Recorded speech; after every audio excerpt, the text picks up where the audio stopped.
This broadcast is brought to you by the Central Neighborhood Health Foundation. Central Neighborhood Health Foundation has 7 locations to serve you: Los Angeles County, San Bernardino County, and Riverside County, with headquarters in Los Angeles on Olympic Boulevard. Central Neighborhood Health Foundation offers general medicine, pediatrics, and women's medicine. CNH provides affordable, quality health care by appointment or by walk-in to their many clinics. CNH is a Medicare-certified quality health care clinic whose mission is to minimize disparities in healthcare access and outcomes.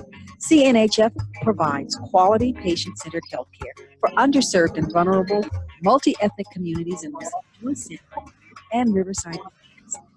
You can also visit our social media site, Central Neighborhood Health Foundation at Facebook.com and CNH Clinics at Instagram. You can also visit our website at cnhfclinics.org. And remember, there is COVID testing in June, Monday through Thursday, from 10 a.m. to 1 p.m. in Los Angeles. Inglewood Clinic, Monday through Thursday, from 10 a.m. to 11. And remember, the CNHF Grand Clinic 2624 Food Pantry every first and third Mondays of every month from 10:30 a.m. till 12. And remember, your life, your health, brought to you by cnhfclinics.org. Good evening, and thank you for joining us. And welcome to Intentional Talk Radio Network. This is a great opportunity for us to be with a host of experts, and we thank you for joining us. I am your host, and I would like to welcome you to the color of COVID-19 and its impact on the African American community, health, wellness, and economics. We will begin by addressing the disparities in the African American community and move toward creating strategies for solutions. We will identify and discuss COVID-19 from a medical perspective, an African American perspective, and a community perspective, and why the financial impact is so great. We have developed a panel of distinguished doctors and other experts in their field who will disseminate information necessary for the community to lead a change in the narrative of their lives, thus taking control of their own trajectory with regard to health, wellness, and financial well-being. We know we cannot do it all in one telehealth conference. However, we will begin right here, right now, today on this broadcast. And we'd like to thank you for joining us. I'd like to introduce you to Pastor Anthony McFarland, who is Harvest Lift Church on the sunny side of Southern California, Altadena. And thank you for joining us, Pastor. Thank you. And it's on you. All right. Can you all hear me well? Yes. Because I wasn't sure if it was my system or you. Yeah, this is the engineer. Pastor, we're getting some background noise. Okay, you're not getting it from me. There's nothing on in my office. Something's coming from, okay, that stopped it. Okay, we're good now. Go ahead. Okay.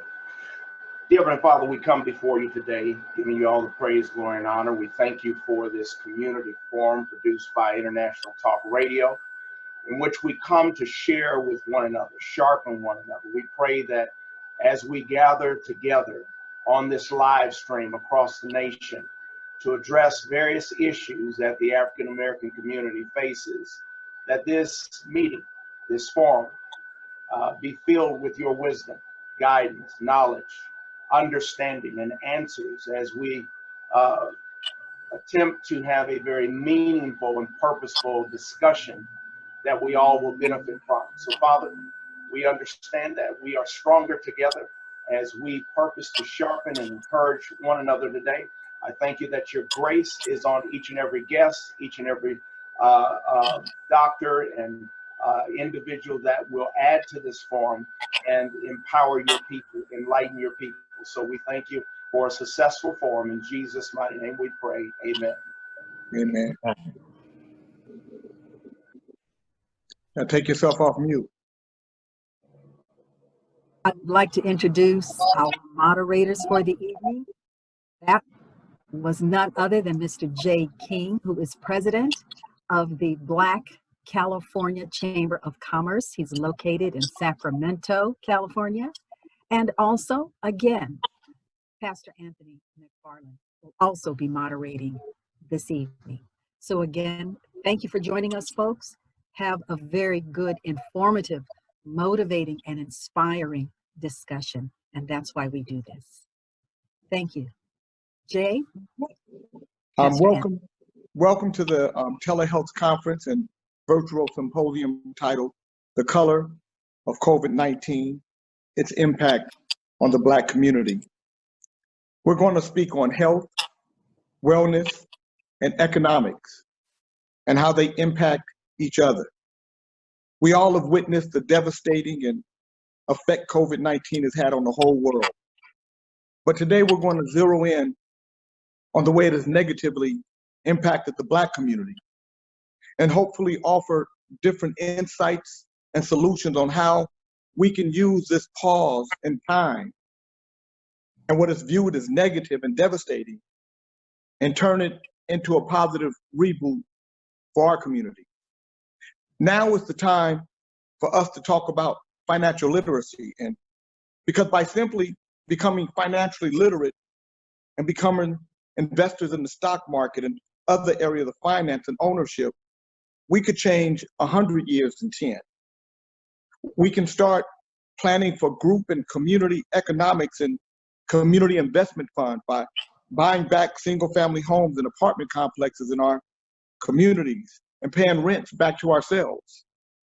We can start by building voting blocks and cash in on our political equity by supporting and voting in groups for candidates that are going to do the work that we want and need, that is necessary to build us politically, economically, and foundationally strong. So we have the opportunity to change the narrative by taking hold of it and redirecting this pause in time, this reboot, and turn it into a restart for our community. And so with that, I'm going to turn it back over to Pastor Anthony McFarland, and he will start this symposium off with the first two questions. Mr. McFarland. Thank you, Jay. It's an honor to be with you all today. Yolanda, I'm honored that you have me as a guest moderator on this platform with such distinguished guests. With no further ado, I would like to welcome our distinguished panelists, and I would ask that you kind of wave at everybody so that they can identify who you are. And those of you that are not on video, that are guests on this platform, I would encourage you to figure out within the next 30 seconds how to get your video to work. And if you're having a challenge with getting it to work, I'm going to encourage you to switch over to YouTube and take a quick 2-minute tutorial so that you can connect. Thank you, sir. Praise the Lord. All right. Awesome. Awesome. Awesome. I see more people coming on video. At this time, I'd first like to introduce Dr. Paul Wallace, MD, dermatologist at Wallace Skincare. Come on, let's give him a big applause. We do big applause by putting your hands together. Where are you at, Dr. Paul? There you go. I see you. All right, awesome. Our next guest panelist is Dr. Donald Henderson, gastroenterology specialist. Let's give him a big applause. All right, awesome, awesome. And then we have Dr. Donald Ware, MD, cardiology specialist at Covenant Medical Center. Yeah, in the house. And then we also have with us Dr. Bill Relaford, doctor of podiatric medicine, Relaford Foot and Ankle Institute, founder of Black Barbershop Health Outreach Program. I love it. Yes. Then we have with us on tonight, this evening, Dr. John T. Daniels, DDDS, dentistry specialist. We all need this brother. Absolutely. Yes. And then we have Dr. A. Diop, pediatrician, chief medical officer at Central Neighborhood Health Foundation. Welcome, welcome, welcome. That's Dr. Diop. Dr. Diop. Help me out. All right. And then we have none other than the Honorable Jan Perry, former Los Angeles City Councilwoman. In her 12-year tenure, led catalytic projects such as LA Live, the Cathedral of Lady of the Angels, and the new police administration building. Welcome, welcome, welcome to you. Good evening. And then we have another phenomenal sister with us this evening, Arja Langdon. I hope I'm pronouncing your name correctly. All right, tax preparer, financial strategist who has established successful mortgage and real estate companies, along with insurance, tax, and financial services offices. Phenomenal work that she's doing. Ladies and gentlemen, welcome. Thank you for joining us on tonight on behalf of International Talk Radio Network. We're going to open up right away, and I would be amiss to properly just acknowledge once again Yolanda. Let's give it up for Yolanda. She said no. Okay. And it's Intentional Talk Radio. Intentional Talk Radio. I keep saying International Talk. I'm viewing you as we will be international very soon. I'm speaking those things that be not as though they were. Yes, absolutely.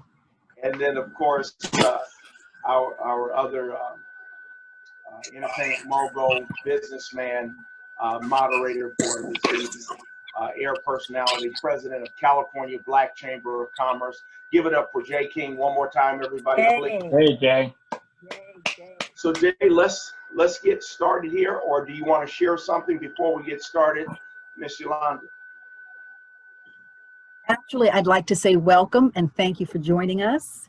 And we do have questions that I'm sure all of our panelists and experts will be able to answer for our guests. And I know that it's going to be a great show. They're going to disseminate lots of information that we can depend on. That's most important. These are very, very trying, challenging times. And we felt here at Intentional Talk Radio that we wanted to disseminate information that was directly to the African American community. So I know that the information it's worldwide, but I do believe with this very distinguished panel of doctors who I am so incredibly proud of. It does me so good to see so many doctors, so many professionals, that this is really, really a fantastic thing. And the information I know is going to be absolutely powerful. And also probably we'll get a chance to see the real deal, hear the real deal, and then what we hear on the news, we can weigh it, and we know that it's going to be real coming from the doctors. So thank you very much for joining us. Anthony and Jay, it's on you. Thank you.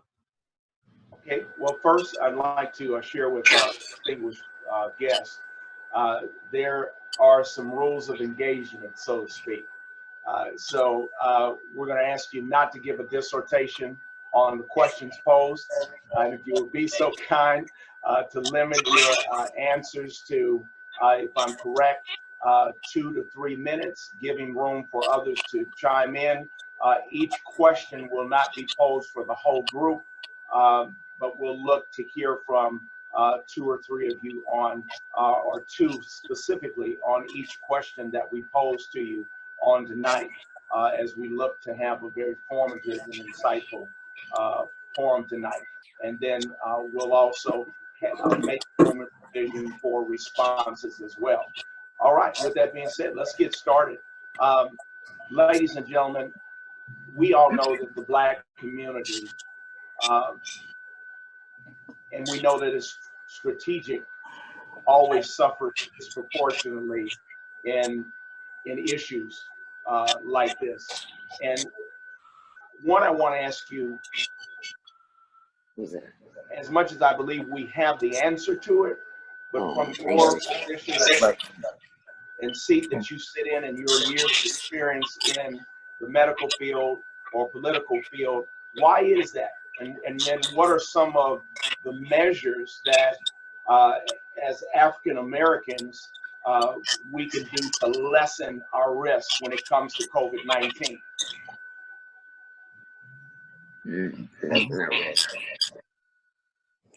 And this question is for? This question is for, I just wanted to open the panel up on this. I can start. All right. Dr. Ware. Yes. First of all, before we really look at the medical part of COVID-19, we need to look at the public health part, the milieu in which the medical doctors and others have to operate. Okay. It is 2020, and most of you know if you have 20/20 vision, you have excellent vision. You should be able to see clearly. But right now with the COVID virus, we cannot see it. We cannot touch it. We cannot do anything but react to it. I want to give you just a couple of minutes of definition so that we know what we're talking about and we understand better.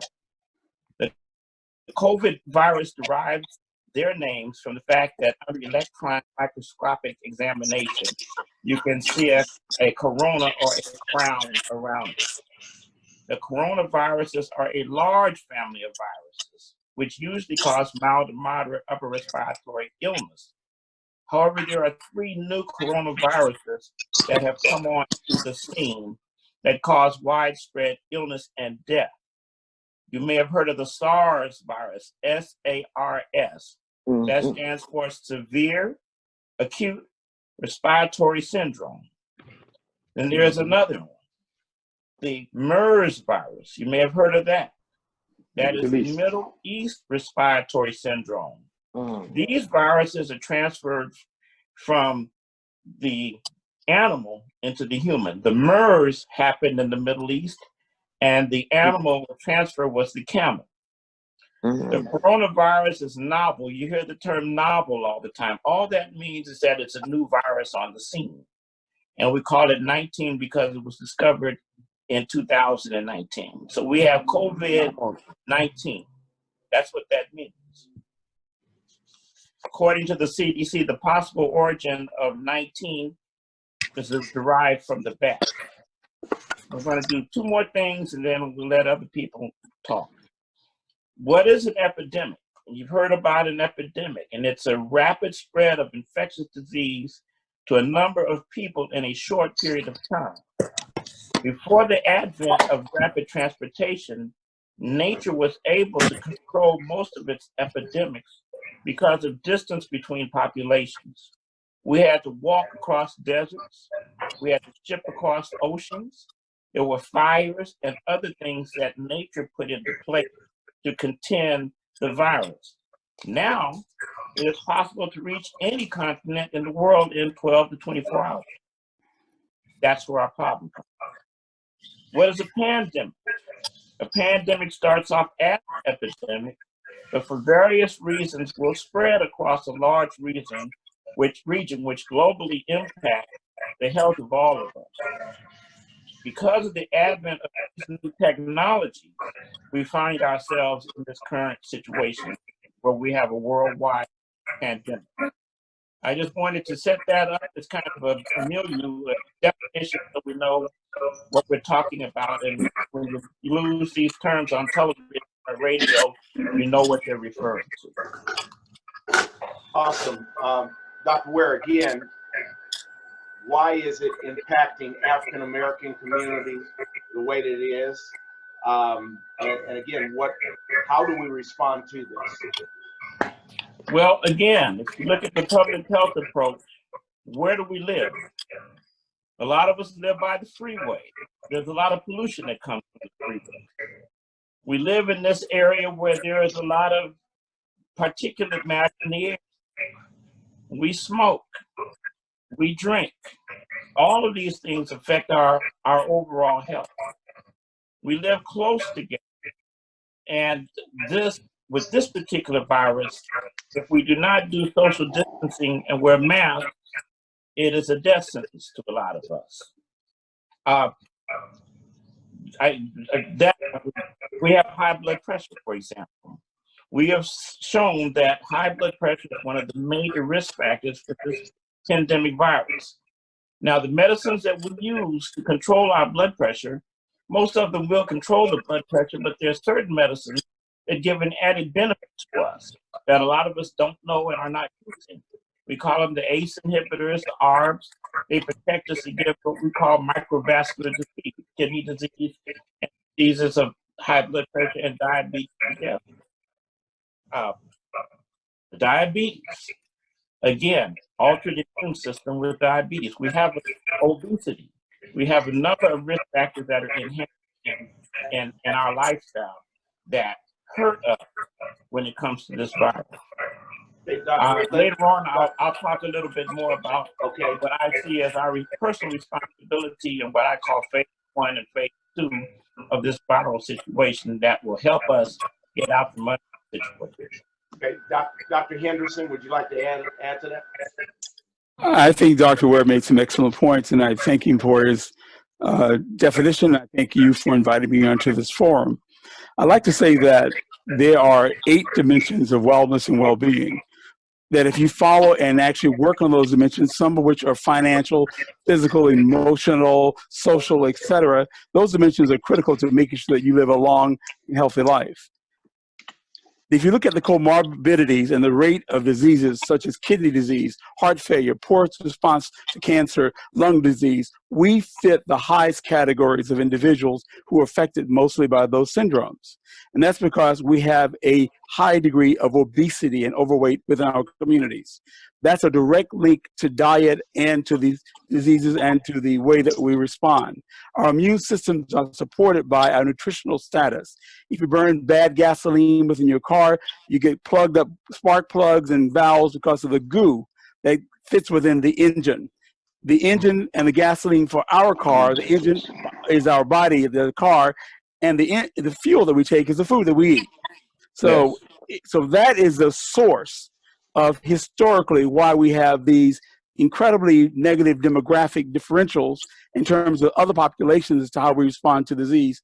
And now when you tie into that, the financial aspects that are related to not having financial resources and the cultural factors that relate to how we value our families' education and school, and how we look at social media and the things that are propagated that are related to maybe things that are good and enjoyable, but not as important in the structure of family for learning and educating children.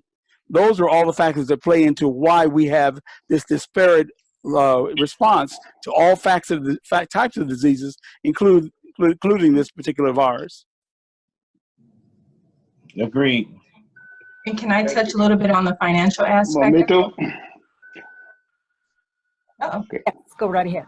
Okay, so I just wanted to touch on, you touched a little bit on, Dr. Henderson did, on the financial aspect of it. And yes, in our communities, we're more likely to take those lower end jobs. We're more likely to be in the medical field. We're more likely to be in the retail fields. We're more likely to be the drivers of public transportation. So now that means we have more exposure because we are in these fields. So when we have more exposure, and then the communities we live in, because of course we're not homeowners in our community, we're going to congested apartments where there's more people residing. So it's spreading among us. We are definitely more at risk in our community for various different factors, including the health, like we talked about, the different health reasons and health problems we have, but economic reasons as well. I'd like to respond to that just by saying that the fact that you're exposed doesn't mean that you will catch the disease.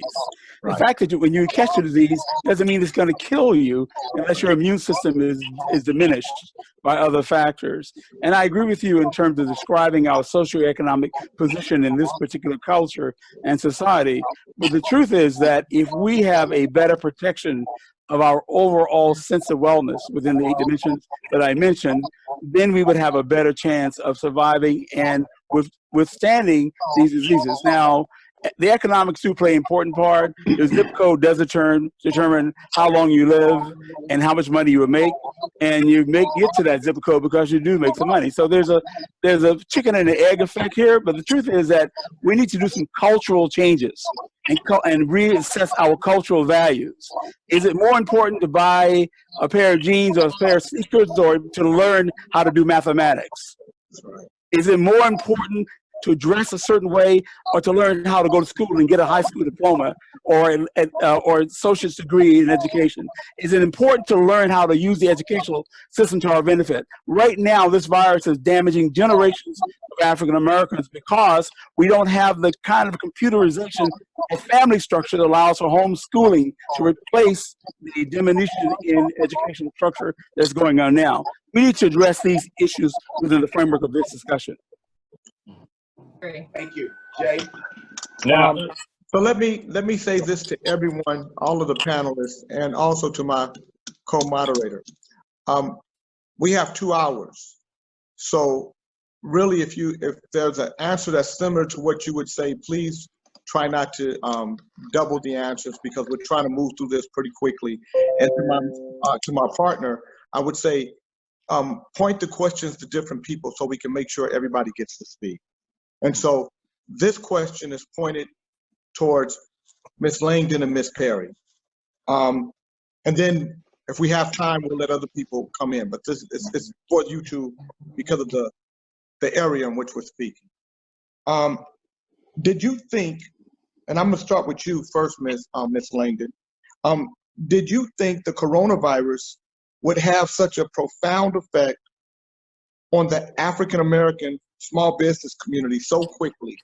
And if so, why? And if not, why not? Absolutely. And the reason being is because in our communities, unfortunately, we have the less savings. We're spending more money. We have, they're 30 days away from broke, 30 days away from bankruptcy. So yes, it's going to affect our community, because now when we're sick in our community, the spending stops in our community. We don't have enough to sustain ourselves and our small businesses to keep going. It's a ripple effect. So small businesses are struggling, and they're not structured in a way that they're growing and maintaining and have that residual income coming in. So there's a lot of, in terms of economics, we have to do a lot of a re-education that needs to take place, a teaching that needs to take place within our community. Ms. Perry. Yes. Same question. Did you think the coronavirus would have such a profound effect on the African American small business community so quickly? If so, why? If not, why not?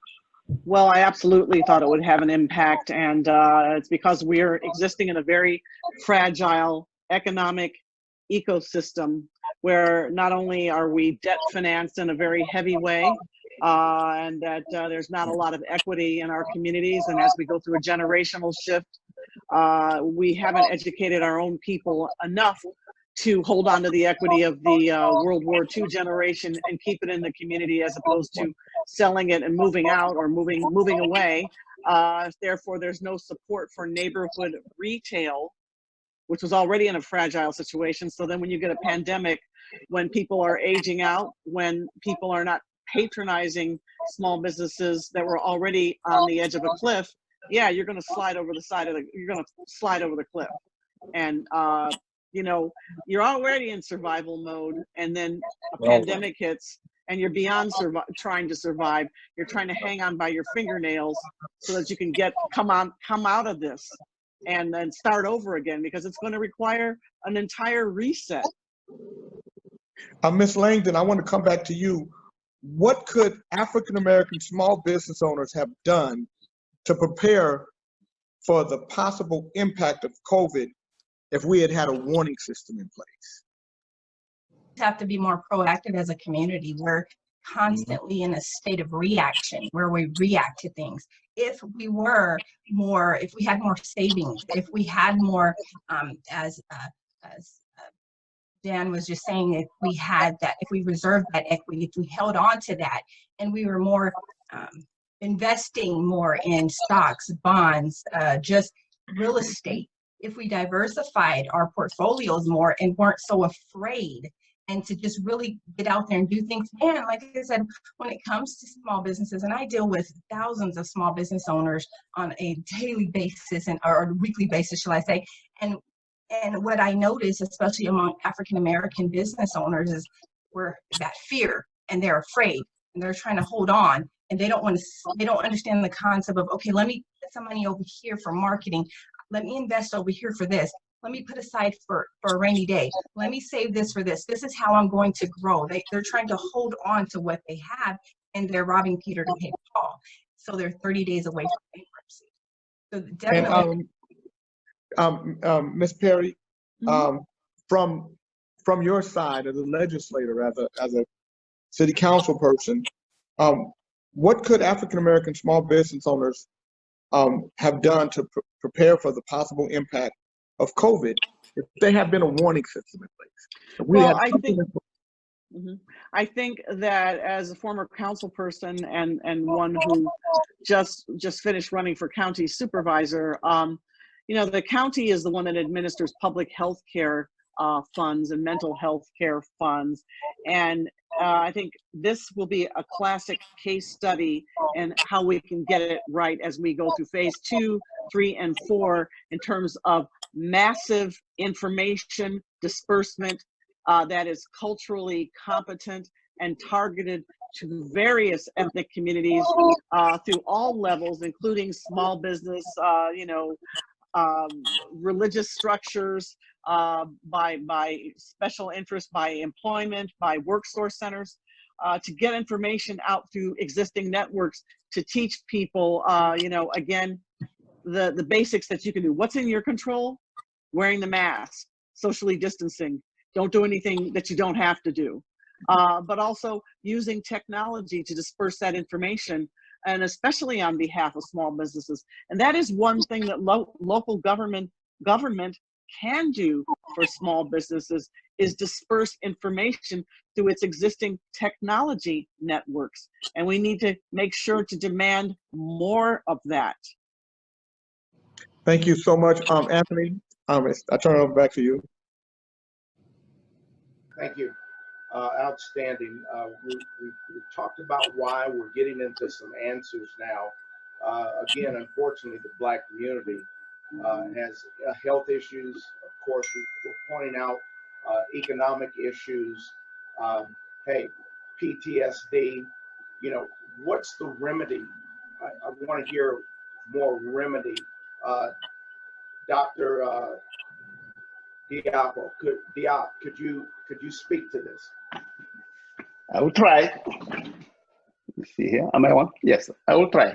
Well, we spoke about the health disparity and the economic disparity, but we didn't speak about the environment into which we live. The constant racism, the daily indignities have a direct health effect on African Americans. And on the other hand, the economic difficulties, we have what you call redlining. And it looked like there are two gates, lower gates that's handled by the police, to keep people down, give them a police record, a prison record. And you have the higher gate where the banking system, the economics don't lend to Black people. Black people are not inherently less healthy than whites. I'll compare to Africans, for instance, have the same level of health as a white one here. And also, they are very entrepreneurial, but they are held down by the lack of loan or cooperation from the institutional systems. So the system is not to change necessarily the Black African, but to change the substrate, the system in which they live. So it's a two-pronged effect. Fight the injustice in the police and the economic injustice too. Very good. Dr. Henderson, what can all people do to better take care of themselves? And then I'd like to ask Dr. Daniels to chime in as to what parents can do to help their families to achieve better health as well. Well, I think that prevention is, an ounce of prevention is worth more than a pound of cure. And so prevention starts in the human body with nutrition and proper emotional wellness and physical wellness. And I think that would be the key. The next would be knowing your family history. knowing what is the disease pattern within your family, what genetic diseases you may be prone to. In our community, prostate cancer is something that we're always familiar with, and hypertension, but there are other things to know about.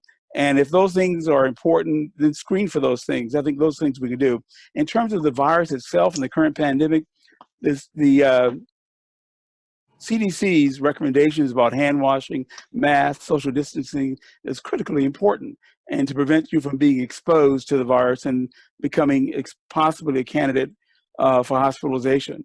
I am seeing younger people now than in the first cycle of this disease. At first, it was people over 60 who were dying. Now I've seen situations where there are mothers and sons in their 20s, admitted to the hospital, and the son dies and the mother lives, but is recovering over a long period of time. So we have to be very careful at every level to protect ourselves and follow preventive techniques. I'd like to add to that just a little bit, if you don't mind. Thank you for that, Dr. Henderson. Thank you, Yolanda, for this opportunity. As the founder of the Black Barbershop Health Outreach Program, we screened over 30,000 men across the country. And we could see this happening almost a decade ago when we were seeing African-American men who had never been to the doctor before, who had never had a blood pressure check before, where the only time they had any kind of interface with the healthcare delivery system was in the emergency room.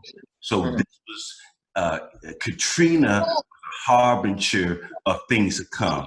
Just that one hurricane showed just how fragile the Black community is. Now we're dealing with a pandemic that has really put the rug back on just how fragile our healthcare delivery system is. It's not affordable, it's not accessible, and if you can access it, it's not even adequate. So just because you have access to a waiting list doesn't mean you have access to healthcare. So this was something that was almost predictable in many ways. And to deal with the PSTD, we live in a society where African Americans are dealing with stress, psychic violence. If physical violence can hurt you physically, psychic violence can affect you mentally. The things we see on physically, the music we allow ourselves and our children to hear affect us mentally and our ability to endure something like this. So this was almost predictable. May I add to that? There's such a thing that's called the fight or flight mechanism. That's either when you see something that's frightening you, the body either pumps to run or it pumps to stand and fight. This happens to us over and over and over again. I mean, I'm one, if I see a black and white behind me, I get a little nervous. And I'm sure most of you do too, because you just don't know what's gonna go down. And if that happens over and over and over again, it sets up high blood pressure. And that's been shown at Yale and some other places. The repeated fight or flight mechanism will lead to the development of high blood pressure. And it might be one of the reasons that we have a bit more high blood pressure than other groups because of this intrinsic fight or flight mechanism. And one last thing on high blood pressure. When we went around the country, we found that most Black men had high blood pressure that they couldn't pay the bill. That's why they couldn't have it. That's why they were stressed out, because they couldn't bring home food to their family. So sometimes it's not always you didn't eat right, you didn't exercise, and you were smoking. There were other things that put you at risk of having high blood pressure. And I think sometimes in our community, when men didn't have high blood pressure, the doctor wants to give them a pill. If that doesn't work, to give them another pill. And no one is talking about the real reason why this brother's got high blood pressure. Right. I appreciate you sharing that, Dr. Rutherford, because, and Dr. Ware, because maybe 12 years ago for me, I had a bout with cholesterol. Had some challenges, didn't know what it was. Diagnosed me with high cholesterol. Doctor wanted to give me a pill. I said, no, we're not going to take a pill. Let me find out a naturopathic course to go. And between a naturopathic course and me exercising my faith, I'll conquer this. Within 12 years, it was conquered, done away with. The following year, I come back, I have a an exam, the doctor says, oh, your cholesterol is high again. Have you changed your diet? No. At that point in time, I had changed to a pescatarian diet. And that was one of the ways that I conquered the cholesterol. And so he concluded after running some other tests, he said, most leaders, especially minority leaders, face this. And the cause of the high cholesterol is stress. And I was initially in denial to it, but stress affects the body in so many ways. PTSD, all these things that you are talking about. So I really appreciate that. Dr. Daniels, can you chime in on this? Yes, you did ask what families could do, and as mentioned before, I believe by Dr. Henderson, the guidelines that are set out by the CDC are the best things a family could do to minimize their possibility of gaining the infection. Now, we shouldn't minimize the importance of the measures that are put out. It is not a great thing that's being asked of you. It's something that asks of you to protect your life. And it's not meant to infringe on your rights, as some profess. But complying with the precautionary measures would give you an advantage that historically we haven't had. Okay, we've had long-standing systemic health and social inequities that put us at greater risk. But these guidelines are meant for everybody. It's meant to not only protect ourselves, but protect the people around us. Right. And wear the mask correctly. I beg your pardon? I said, and wear the mask correctly. A lot of patients are walking around with the mask like this and not really protecting themselves or other people. I'm just saying, if you have a mask, wear it correctly. Very good point. Yes, very good point for all of us. Because sometimes you just get tired of that mask covering you, you know, breathing inside that mask. Anthony? Yes.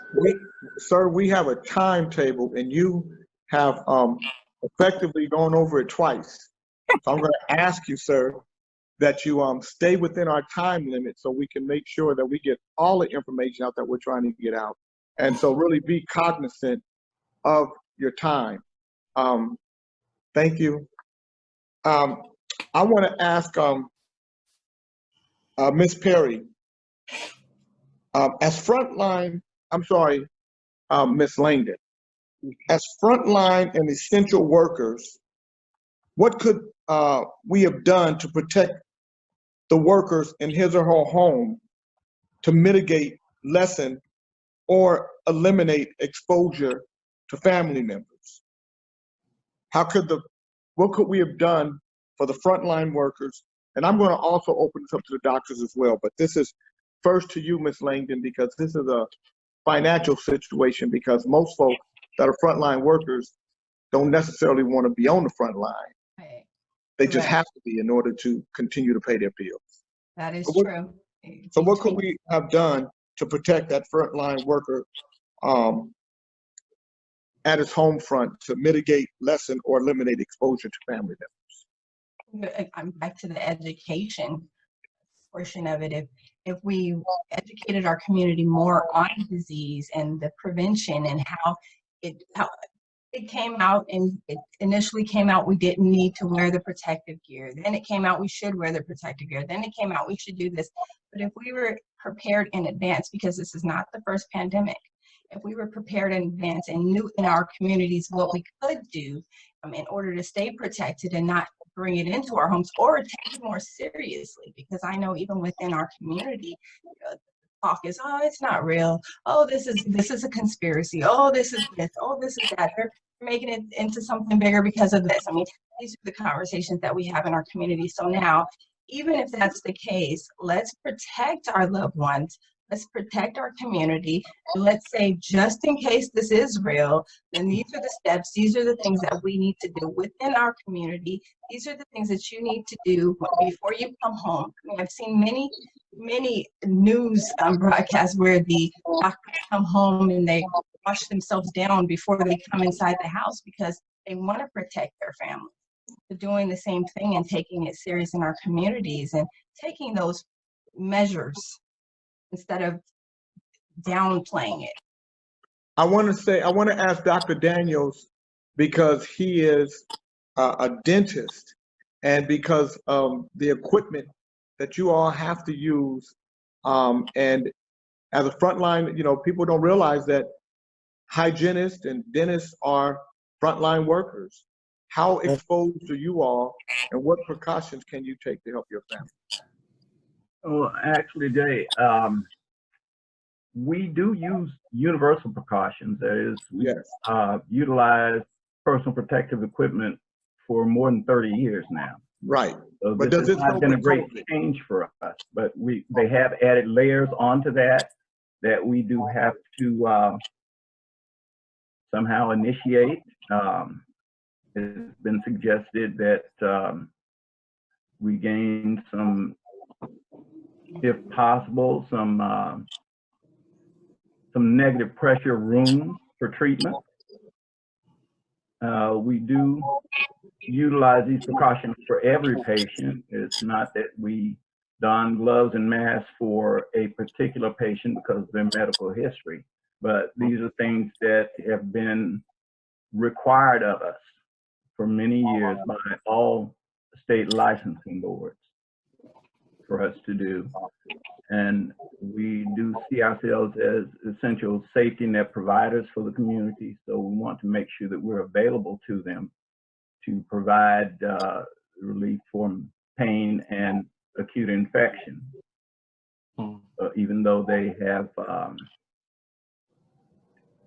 previously requested that we not provide non-essential procedures. We have throughout this time been available for emergency procedures and for urgent care. Dr. Holmes, I know you wanted to add on to it, then I have to go to my second question. So could you give me a quick response to it? My best. I just wanted to preface it by saying that, putting out there that when white America catches a cold, Black America catches pneumonia. We've heard of this, and this is even more true with in crisis such as this. Healthcare disparities are even amplified beyond what we normally see. Sir, we can barely hear you. Are you on a speakerphone? Or are you on a headset? We can barely hear you. And I have a short time, so if you could shorten it for me. Well, the point that I want to make, can you hear me clearly now? Is that yes, now we can. One casualty of the COVID-19 pandemic is that it has led to delaying diagnosis and treatment of many other conditions. I'd like to remind my patients and colleagues that COVID-19 did not cure breast cancer. And as a result, we can't put off screening and diagnosis of breast cancer, just like we cannot delay screening and diagnosis of other health conditions, such as what we've discussed already, diabetes, hypertension, and other conditions. So I just wanted to emphasize the importance of being attentive to managing not just this pressing crisis, COVID-19, but encouraging patients to maintain their appointments, to maintain their follow-ups, to go to their offices of their physicians, even though they may fear the potential for transmission, because we cannot set aside the problems that they face, the primary diagnosis that they face, breast cancer and other potential risks, because of fear of COVID-19. We have to be responsive to COVID-19, yes, but also to manage that risk as well as the others. I'm sorry, Donald. I'm Dr. Henderson. I'll come back to you on this next question. I was going to come to you anyway, but because again, you guys, we have a real timetable that we want to make sure that we stick to. This is for Ms. Perry. African American small business owners have always had to deal with systemic racism when it comes to banking, local resources, and health programs. What, in your opinion, has the coronavirus done to further exacerbate or help correct this issue? Well, I think it's laid bare the gaps in the system, the gaps from a lending perspective, gaps in the transmission of information. And I also think that it has caused quite possibly people to become more galvanized within business improvement districts, within their chambers of commerce, within their own communities to demand more from their local lending institutions. And I see a lot of lending institutions, I mean, I'm getting information every day from the major banks and from smaller banks wanting to put money out there to help people survive and to be able to hang on. Some of it is grant money, some of it is long-term loans. But for some of this grant money, it's kind of interesting because if you don't exceed the ceiling, you may not have to pay it back. Now, of course, the banks aren't doing it out of the goodness of their heart. They have requirements that are the Community Reinvestment Act to put money out into the community to satisfy, federal requirements to be able to continue to, exist and to loan. But, again, each bank has to be very active in putting that information out there so that small business groups, owners, whatever, can take advantage of this opportunity to be able to last another 120 days, another 6 months, Yes. maybe another year. And I see a lot of what looks like redlining. Even when I start looking at some of the criterion, they make the money available, and then they put a criteria in place that small businesses, especially African American businesses, which 95% of ours are sole proprietors, they don't meet the criterion. That's another issue. I want to go to Bill Relaford, Dr. Bill Relaford, because I don't think I've asked him a question, or I haven't heard his voice yet. And I'm going to ask you the same question, Doc. African American small business owners have always had to deal with systemic racism when it comes to banking. I'm sure it's the same in your profession. Local resources and help programs. What, in your opinion, has the coronavirus done to further exacerbate or help correct this issue? You gotta take yourself off mute, sir. So I think the coronavirus has been bittersweet in many instances, and it has, in many ways, provided opportunity for those people that have not allowed themselves to be held hostage by fear. I think those people that use this opportunity to be on lockdown, to be silent, to meditate, and to focus, you'll find that when you take that route, that opportunity abounds. What I've been seeing is a very unusual trend. The commingling of civil unrest and racial tensions with COVID has made a lot of companies more sensitive about how many people do we have of African Americans we have on our board? How many people do we have on our cast that are African Americans? So I think that this may have been an unusual mixture that can really give birth to a lot of opportunity for African Americans who are ready. This is the type of thing where you can't try to get ready. You should have been staying ready and being prepared along the way. So I think I'm going to push back on, what do we need to do now? The question is, what do we need to do restarting over from scratch? Because you can't get on the field and say, what play should we run right now? It is the Super Bowl. If you're not ready, the best thing to do is hunker down and get out of the way and stay out of the way until this whole thing kind of settles. That's what I'm seeing with my feet on the ground, that there's opportunity in chaos. I agree with you. As a matter of fact, just to make it, and the reason why I'm speaking right now, you guys, because we actually have a few minutes because we're on question number 8 and we haven't got to 7 o'clock hour. So we do have a little time. Dr. Wallace, I'm gonna get to you next. But just to speak to your opportunity, Dr. Relaford, and if you were in the stock market, you know that the market plummeted 20,000 points. So you were able to buy airline stocks and cruise line stocks for 20% of what their actual price was. You could buy Carnival Cruise Line for $9.77. You could buy Royal Caribbean for $22 when it's a $135 stock, and people actually made money. We have to become more financially literate. I think it's our number one issue in our country is financial literacy. Dr. Wallace, the same question. I gotta just put one thing there, that the reason, in my opinion, that we are so vulnerable is we don't control the products that we consume as a people. We don't control hair care. We don't control all these products that we should be making money off of. We don't even control fried chicken anymore. You're right. Look at it. So I think if we control the products we consume, then we can do the stock market after that.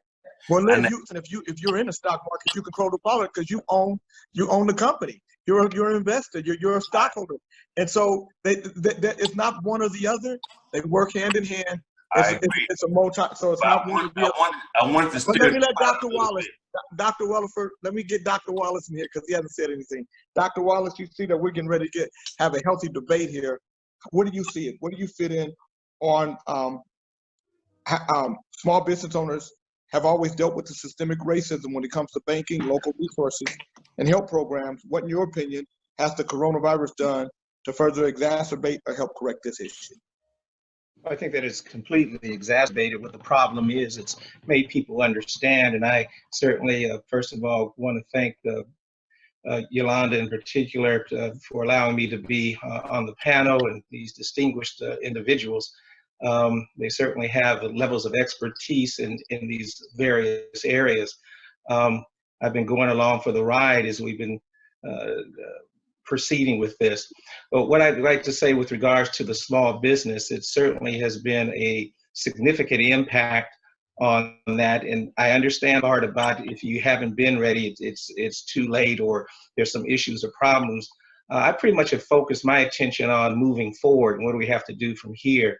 And as was mentioned earlier, our office has never closed, and it hasn't closed because we talked about the impact of the coronavirus with regards to the Black community. And in my practice, especially the Vernbro practice up in Vernon and Broadway, which is primarily African American, I close. There are too many of my patients who have acute illnesses, and I'm the dermatologist on the panel here, but issues with regards to psoriasis and atopic dermatitis, issues with regards to sarcoidosis, issues with regards to lupus, which have run rapid in our community. How can I close? So it's been a matter of we've been seeing actually more patients that we would normally see because they don't have access, as was mentioned earlier, other than to emergency rooms and that. And that's a behavior that we need to change. But right now, I think that we need to move forward with regards to what can we provide to be that springboard going forward. Again, in my practice with regards to dermatology, the issue is doing protective things such as washing your hands and wearing masks. Well, I've had people who have gotten excessively been washing their hands, so now they have breakouts on their hands. Right. Their mask has been too tight, or they haven't been doing as you're supposed to do and change that mask with more regularity and frequency, or the cloth mask that you can get. You're supposed to wash that every day. So we've been seeing people come in with rashes on their face, people come in with problems with regards to their hands, on top of, as it was mentioned by others, we still have all the other diseases that are out there that many of them, there's an emotional component that's associated with it, and people who have had to stay at home have really stressed out. So it's exacerbated what their problems are. And we've really just had to, in fact, I've had to hire more staff to address the needs of the community there, and all of us as givers, as healthcare providers. I'm sure that you're seeing the same thing, or your patients don't know that you're available. So let's get that word out. And I'm hoping that they, in listening here, that you can say that we are open, we are here to provide, we are givers, and we'll push through this. But I think all the other issues with regards to finance, with regards to things that the Honorable Jan Perry can answer in terms of legislative things are great, but there's some things that we have to do right now. And number one is that protect yourself. This is a real disease. And we have an opportunity to float underneath the curve that they keep talking about. When I looked at those pictures of people out in Huntington Beach, and there are 40,000 people at the beach without masks, and these people feeling that it's against their civil liberties to say protect yourself. And there are folks that are standing on Detroit's City Hall with weapons and the rest of that. They want to fight to be able to keep their mask off and go. It's time for Black folks to be smart. Wear your mask, wash your hands, understand that we can float underneath this. We already know what it's like to be incarcerated in our homes or in jails. We know what we had to go through throughout decades and centuries of staying low. It's time for us to be smart, as many of us have been doing. And if you love your grandmother, protect her, and protect her by either not seeing her, wave through the window, pass something on, knowing that passing groceries and the rest of that coming from non-living things is not how the virus is passed. Is not how the virus is passed with regularity. In fact, it's less than 5% goes there. It is airborne. So kissing grandma and breathing on her, what we have is a very simple 1, 2, 3. And Mr. King, I'm going to be off in 1 second. If you both don't have a mask, you should be only within 1 breath. What's a breath?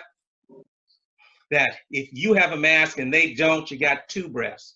And if both of you have a mask on, it's 3 breaths and 6 feet away. 1, 2, 3. No mask, 1 mask, 2 masks. Keep your distance. And I think that that's some fundamental thing all of us can do. Wash your hands when you've been outside.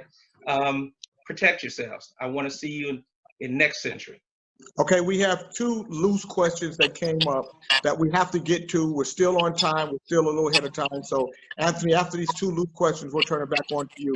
One is for Dr. John Daniels. Is there a correlation between some of the dental issues and COVID-19 that are happening right now? No direct correlation that I know of. It's just, as with other diseases, anytime that you have a chronic, long-standing disease, it will make you susceptible to opportunistic infection. Okay. Now, that's what coronavirus is. And if you are... So there's no correlation.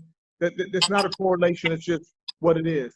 I'm sorry, sir. I just needed to have that answer. And then Dr. Donald Henderson, what is COVID toe?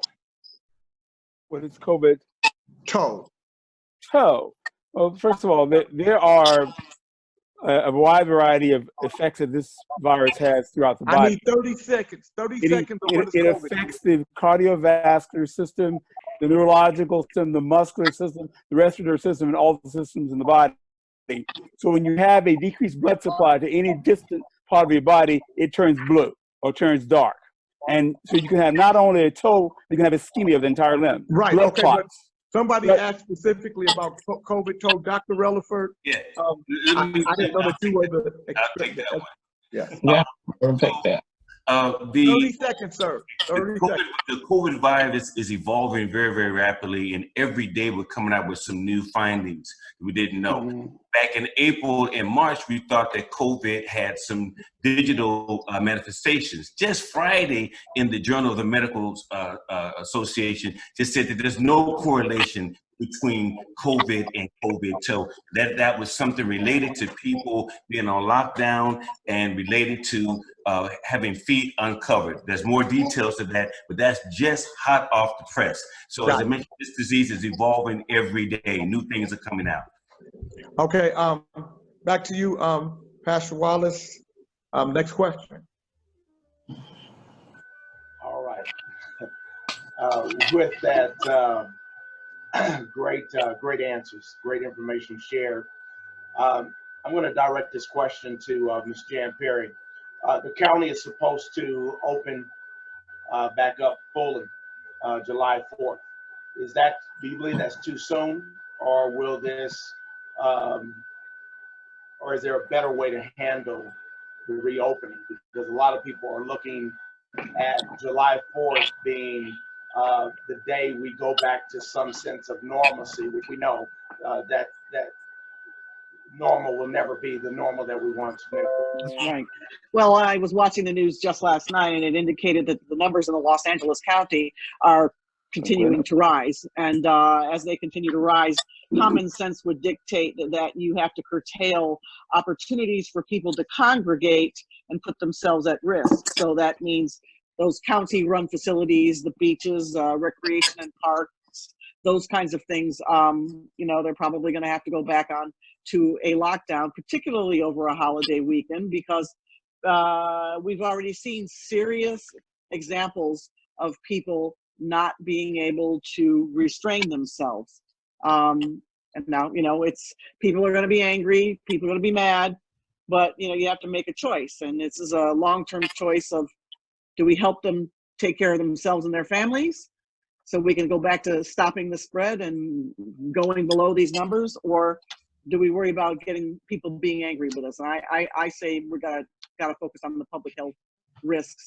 And, if we have to head towards a lockdown, even if it's a partial lockdown, that's where we're headed if these numbers continue to go up, which looks like they are. Go to the next Okay, so let me ask you this, Dr. Dennis.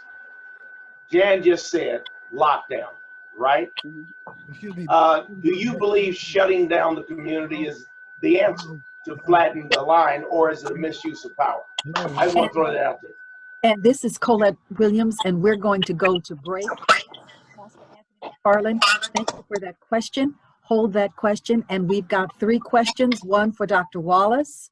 That question will be presented to Pastor Anthony McFarland has already chosen. And we also want to talk more about the COVID toe. So doctors, don't go away. We do have to go to break right now. Very, very much. We knew that lively and hot and very informative discussion. So don't go away. We're going to go to break, and we will be right.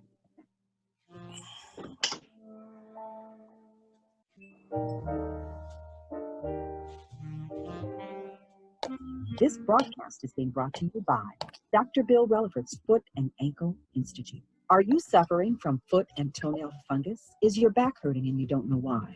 Well, it might be your feet that are contributing to your back and foot pain. Finally, you can get rid of back and foot pain and toenail fungus all in one visit to Dr. Bill Relaford's Foot and Ankle Institute. Dr. Relaford's antifungal treatment will have you asking, where have you been all my life? Dr. Relaford's foot treatment is known around the world. When you're ready to get rid of that nagging pain in your feet and back, call Dr. Relaford's office at 310-412-0183 for an appointment. Dr. Relaford is located at 455 North Prairie Avenue in Inglewood, California. Remember to call Dr. Bill Relaford's Foot and Ankle Institute for diabetic foot care, neuropathic foot care, and overall wellness. Dr. Relaford can be reached at rellafords.com. Remember, www.relafordsinstitute.com. Remember to call Dr. Bill Relaford's Foot and Ankle Institute.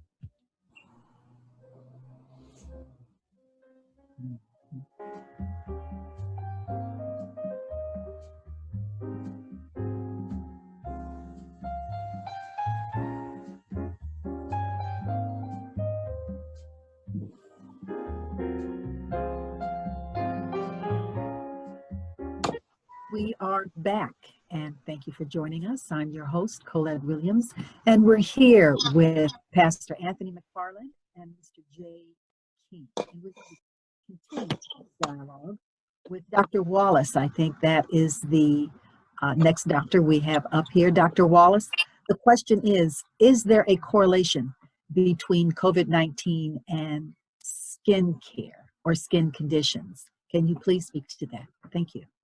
I don't think there's any correlation to it. However, it is one of the tools that are used in making an assessment or a diagnosis with regards to it. In dermatology, what we've seen is not only can you have COVID toe, but you can also have it on the fingers. And there's also this sort of matte-like purplish that you can get, purple color that you can get on the trunk, primarily over your abdomen or your stomach area. Of course, that's also more difficult to find in the darker colors, and why dermatologists have around the world have been significant in there. One of my major contacts are coming from South Africa, and Yolanda, as you know, that I'm involved with the World Boxing Association. And so I've been able to talk to doctors in Italy, South Africa, and been on staff in Guangzhou, China since 1995. So a lot of information is coming, especially for what I'm asking for in dermatology. And yes, and as it was mentioned earlier, I think it was Dr. Henderson talked about it, that there can be these micro clots that happen under the fingernails, on the tips of fingers, but we're seeing this primarily in the younger of both children and especially teens. So it's only one of the things that we're able to see, but it is there's no particular and direct correlation with that.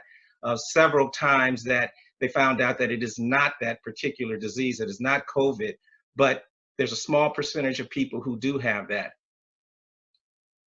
Thank you very much. And I will Anthony McFarland to issue the other questions. Thank you.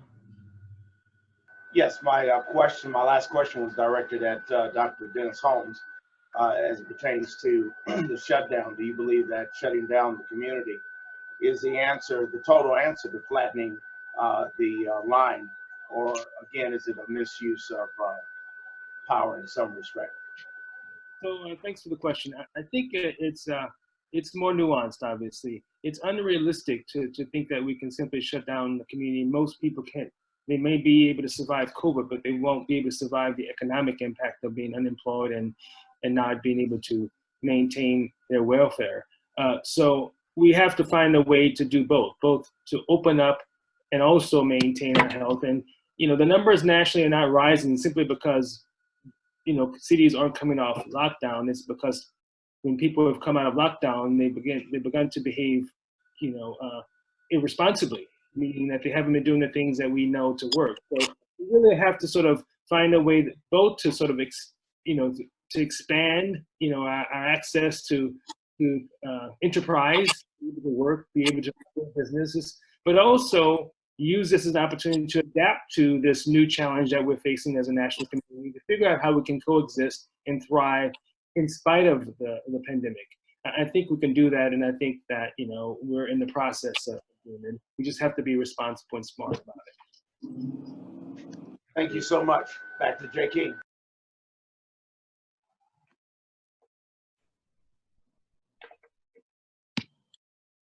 Jay, you have to unmute yourself.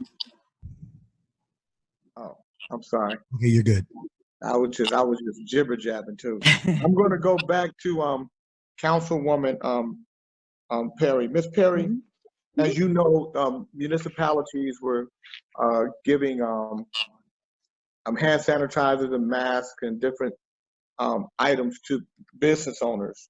How long, in your opinion, should local municipalities supply business owners with these items? Should it be throughout the pandemic? I mean, and after we open up, or should it just be during the time period and then after we open up the cities and states that they're on their own? I think that any practice that encourages good hygiene and encourages sanitary interactions should continue for as long as it's possible.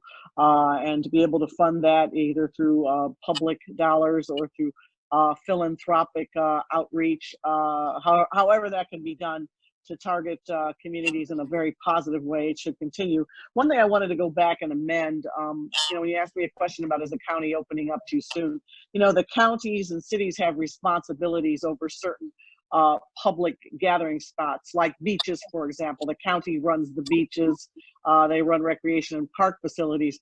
So I wasn't talking about, quote, shutting down everything, because I think businesses have adapted in many ways. You can see that in restaurants where, you know, now they're doing outdoor seating and, you know, they've got customers doing takeout and things like that. So they're in survival mode, but they're adapting. What I was talking about are those actual assets that are under the authority of government to control. And I picked beaches as an example because those are the things that you see on the news where the failure to wear a mask seems to be most egregious. And when you look at a holiday weekend, you know, everybody's going to want to go and relax and be outside, and that's a chance to have a very unprotected gathering of people. But as far as providing those basic tools, masks, hand sanitizers, I think you've probably been in businesses like I have been in the banks and things like that, where they have permanent installations of hand sanitizers.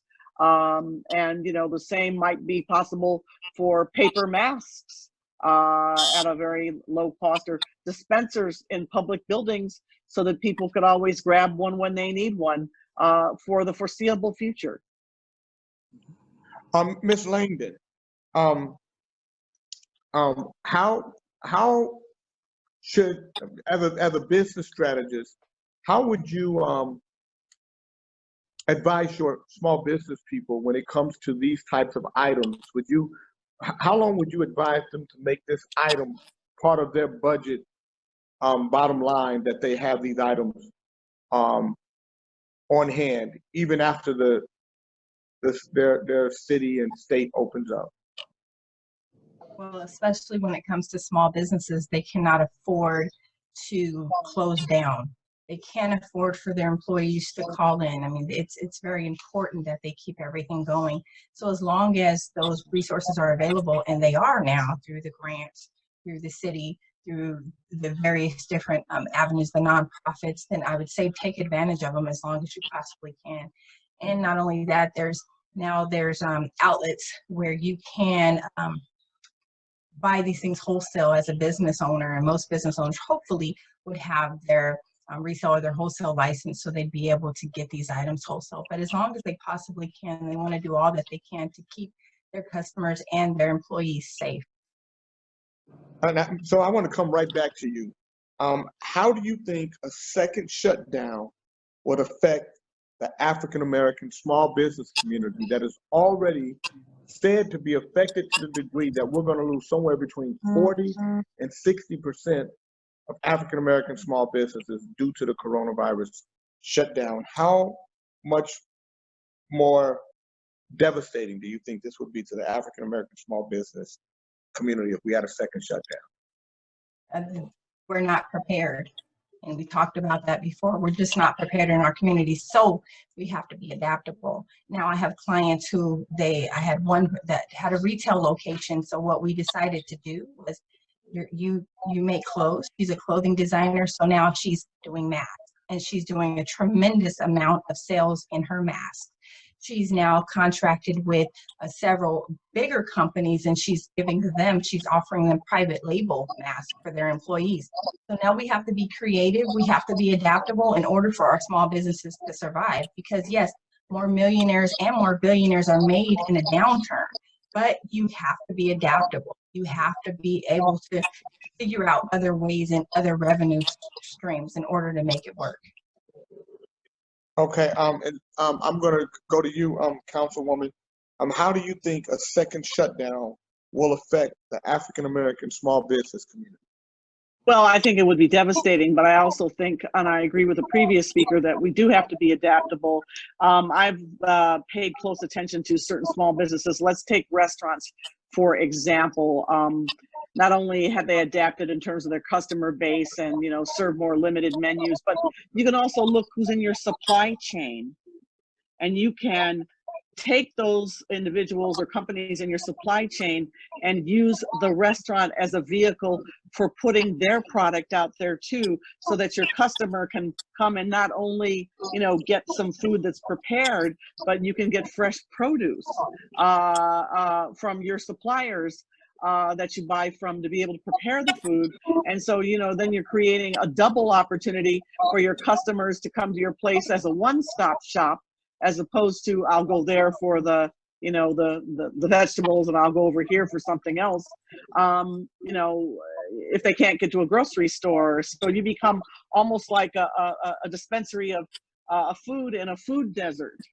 And if you can look at your small business that way, how can I expand to meet the need that is unmet right in front of us within my own supply chain? That's another way to survive and even thrive, possibly, as many of these businesses have converted into mask making businesses, and they're thriving for now. We have a question from the chat room. It says, a childhood neighbor has felt odd for several days. This morning about 4 a.m. she complained about not being able to breathe, so she was taken by ambulance to the hospital, where she died at 7:30 a.m. Are there others who have had similar occurrences? And that's for the doctor. Dr. Diop.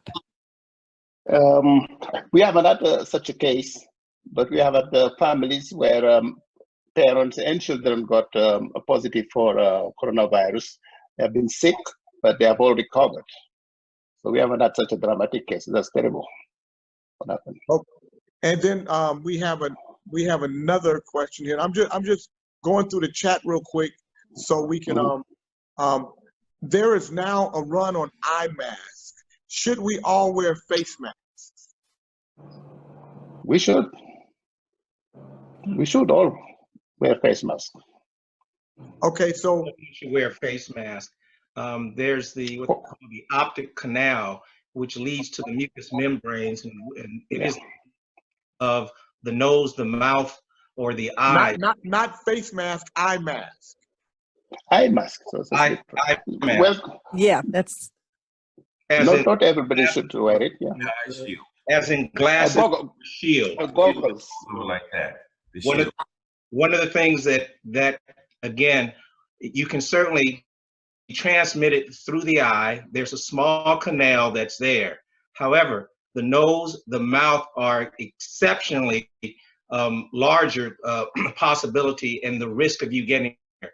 So it is not a mandatory that you must have a face shield, but if you're going to be in an area, and especially if you're one of the frontline workers who are at the grocery store or seeing customers along the way, they should have their eyes protected, their nose protected, and their mouth protected. Yeah. Okay. Asymptomatic individuals. Are asymptomatic individuals excused from any side effects, or are the side effects simply not visibly evident? Could be. Well, it could be either way. The question again is, are asymptomatic individuals excused from any side effects, or are the side effects simply not visibly evident? Is that for Dr. Wallace or Dr. Ware? It doesn't say who. These are just questions that came out. I'm just on the board right now. Okay, let's let's give that to Dr. Ware and then Dr. Wallace. Dr. Ware? Well, yes. I mean, if you're symptomatic, then you're asymptomatic. I mean, you cannot assume that someone that is asymptomatic does not have the virus. No, what they're asking is, is an individual excused from any side effects, or are the side effects simply not visibly evident? So they were asking. We don't know. We don't know. They don't know. We don't know. Okay, that's good. That's it. Okay, that's good. So you guys don't know. Another question, Yolanda, I'll let you pick who answers them. A nurse who tested positive quarantined with her family for 14 days. They were negative after the 14 days. She's continued to test positive. Is it possible to test positive after being infected but not be contagious? Okay, let's give that to Dr. Ware and then to Dr. Wallace and then to Dr. Henderson. Well, Dr. Ware? Yes. Well, if the family has not tested positive, I count that as a victory. But if she continues to test positive, then she has to continue to be quarantined. The question is, 14 days. The question is, could she be positive after being infected but not be contagious? Can she be positive and not be affected? That's the question. We don't know the natural history of this virus yet, but I would assume that she would be contagious if she's still positive. Anybody else? Who else? Who was that? The next person? Dr. Wallace? Dr. Ware was absolutely correct. Okay. I think we're going to get the same thing from everybody. So let's move on to the next question. Fast food restaurants are looking for employees as they appear to have a high percentage who test positive. What is the risk to those whose food they've prepared? So fast food restaurants are looking for employees as they appear to have a high percentage who test positive. What is the risk to those whose food they've prepared? The risk is low. Okay, Papa Doc's restaurant closed suddenly, although their curbside was effective for call-ins and they had a separate line for takeout orders on site. If the closure was COVID related, should patrons be concerned?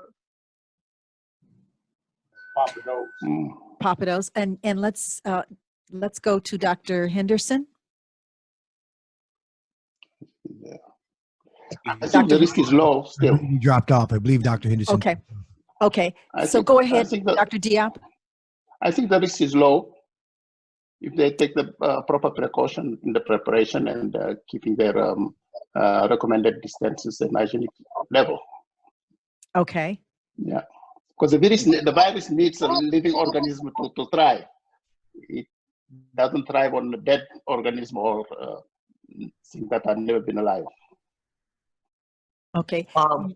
So let's go to Dr. Dennis Holmes wants to answer. He said, I think the former questions about testing positive depends on whether or not she's positive for the virus or positive for the antibodies. If positive for the antibodies alone, she should not be contagious. So that was that answer.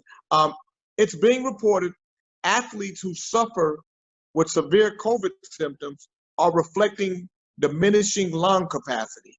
Is that accurate? Yolanda, please pick somebody to answer that question. Okay, let's go to Dr. Diop. Yes, we have seen some athletes who have not been able, after 2 months of recovering from COVID-19, not been able to go back to their speed and their distance. So there's a long-term effect that we don't know the extent of it. And one thing is apparent is that we don't know what the long-term effect of this virus is. And we might have a big problem after the epidemic is over to deal with complications that are that came from this viral infection. Now we are all focused on avoiding people dying, but that's a big problem that's coming later. Yeah. So we're on time. We're at our last 4 questions. I'm going to turn this over to Pastor Anthony Wild. I'm McFarland. All right. We're going to turn the corner here. I'd like to turn the corner, and I'd like to direct this question to Dr. Bill Relaford as well as Dr. Donald Ware. Again, we're addressing COVID-19 in the African American community. As jails and prisoners are awarding early release, prisons are awarding early release due to the COVID-19, what steps are being taken to protect, if you can answer this question, and maybe Jan can chime in on this, taken to protect their families and communities from unknowingly spreading COVID-19 when the former prisoners may or may not know that they were infected? You want me to go first? Well, I'm not aware of any protocols that are being used right now for anyone who is re-entering into the normal population. Just like with other types of health issues and STDs, some of those protocols are ambivalent and unclear as well. So with COVID-19, I think I haven't heard of any protocols the penal system is taking. In fact, they have a very fragile healthcare delivery system by itself. So I haven't heard of any protocols. I would like to pass it around. Has anyone heard of any protocols that are in place for anyone from the prison system to re-enter to the normal population? I haven't heard of any. I haven't heard of any either. Go ahead, Jan. No, I was going to say, when somebody goes through reentry out of the criminal justice system, they're usually assigned to a social service provider for a period of time to supervise their release, help them get job placement, help them get housing and things like that. But I have not heard of any revision of those protocols that includes educating people on how to not only care for themselves in this pandemic, what they bring home or not to their families. And so that is certainly something that should be looked at very closely. Again, the county is the provider of healthcare and the one who has the funding mechanisms to be able to do that. And so, clearly that's a program that needs to be amended. Yeah, and they should all be tested. I would even say that as the release should be almost like a quarantine. Probably from the time that they're released, they should be almost like at Staten Island in the old days, a halfway house, quarantine for 14 days. And if they test negative at that point, then they should be. But I would do that on each and every one coming out of that environment because of the risk of COVID in the prison system. So there should be something objective, not just social services. It should be something objective. If you're going to be released, you're quarantined for 14 days, and at the end of that time, if you pass, then you're out. I say that because you can be negative on the day of release, and 14 days later, you're positive, and you are positive all the time. So you need to have that halfway house to make sure that you do not bring the virus into the general population, plus all the other things you said, Jan. I think we can safely say it's wisdom on behalf of whether it's a halfway house, whether it is family that these individuals are returning home to, for them to require and place responsibility on those individuals to get tested before they come into the home or after they come into the home. Well, I would think that the prison would be liable. I think they would be liable if they did not certify that they are COVID-free when they actually re-enter the population. You know, we can't put that on the family. You're saying the prison, I want to make sure I understand that. You're saying the prison, or are you saying the individual? No, I'm saying the prison system. I mean, to me, if they're going to release people back into the general population, they need to be able to certify that they have been quarantined, whatever you want to call it, for 14 days. They're no longer contagious. And they're no longer, they don't have the virus. Yeah. Contagious. That we have available now. Yeah. Do a test and that person can still be released on the same day. But with the prison population, of course, our prison, talking about LA County Jail, who was all, that particular was already 4 times as many people were packed in there than it was paid for. So that concentration makes it difficult to control the virus. They don't know who has it. Clearly, everyone needs to be tested. And then the halfway house may be that quarantine period that's there. But that's what I know for a fact, I was a former clinical director at Chino Prison. The overcrowding that they have there, and all the docs know it's similar we were talking about, and stuff, a lot of other issues that are there just like wildfire. I'm sure that the number of prisoners who are incarcerated is way higher than we know. That information hasn't been let out. I think it's certainly a crime to allow a positive individual to go into the general population. Right. Would you, with that being said, would you advise everyone to get tested, or if they feel that they may be having some of the symptoms, to get tested? I would advise everyone to get tested. Because one day you can have it, and one day you don't have it, the next day you can. So I would advise, we need to know what the denominator is. We don't know what it is. Yeah, because there were reports that came out back in, at the beginning of COVID-19, that individuals back in November, December, if they had severe flus, it's a great possibility that they had it then, but they weren't necessarily, I don't think, diagnosing that virus as COVID-19 at that time. They were just trying to administer medicine to help people with severe flu symptoms. I think that every prisoner who's released should have 2 negative tests before being released to the public or to their family. Yeah, they should. Yeah, that's they what should have 2 negative tests. That's simple. Yeah. Very good. Back to Jay King. No, you got one more question, sir.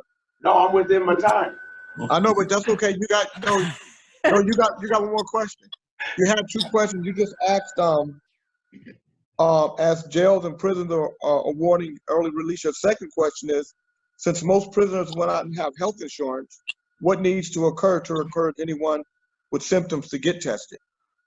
Well, I decided to go a different direction and just address, the panel, Dr. Wallace, as he was sharing so eloquently about prisoners.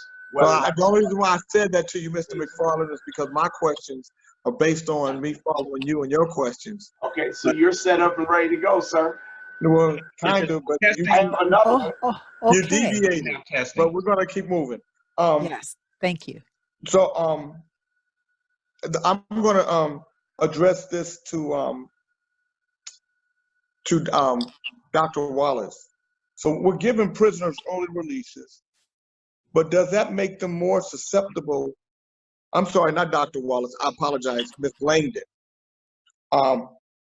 We're giving prisoners early releases, but does that make them more susceptible to coming right back to prison, because we're reintroducing them into an environment where they can't work in the community, they have no money, they don't qualify for stimulus dollars.